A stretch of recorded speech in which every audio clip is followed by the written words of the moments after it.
आज दिनांक 13 जानेवारी रोजी सातपूर पोलीस स्टेशन हद्दीत अपघाताच्या दोन मोठ्या घटना घडल्या असून त्यामध्ये आतापर्यंत 2 जणांचा जागीच मृत्यू झाल्याची खळबळजनक घटना घडली आहे. पहिला अपघात सकाळच्या सुमारास सातपूर औद्योगिक परिसरात झाला असून त्यामध्ये 53 वर्षीय इसम जागीच ठार झाला आहे. तर दुसरी घटना रात्री 9 वाजेच्या सुमारास सातपूर रोडवरील रॉयल एनफील्ड शोरूम समोर वेल्स वॅगन पोलो कंपनीची कार व 2 दुचाकीमध्ये झाला आहे. या भीषण अपघातात एक जण जागीच ठार झाला असून 3 जण गंभीर जखमी झाल्याची प्राथमिक माहिती समोर येत आहे. त्याबाबत सविस्तर वृत्त असे.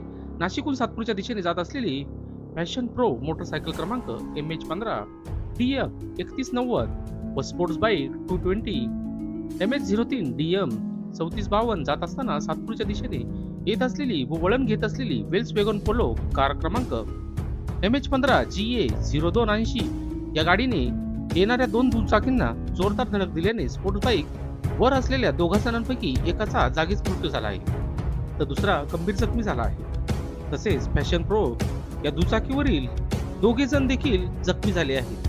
दरम्यान या घटनेनंतर खेदाची बाब म्हणजेच हा अपघात होऊन सुमारे 1 तास उलटून देखील त्या ठिकाणी अँब्युलन्स पोहोचलेली नसल्याचे बोलले जात आहे.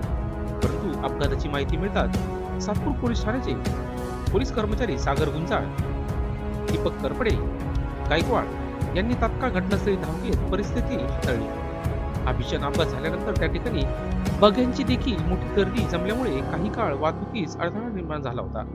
या अपघातात दोन्ही दुचाकीस्वार हे सातपूर अंबड लिंक रोड येथील परिसरातील असल्याचे सांगितले जात आहे. दरम्यान एकाच दिवशी दुहेरी अपघात 2 जण जागीच मृत्यू झाल्याने परिसरात हळहळ व्यक्त होत आहे.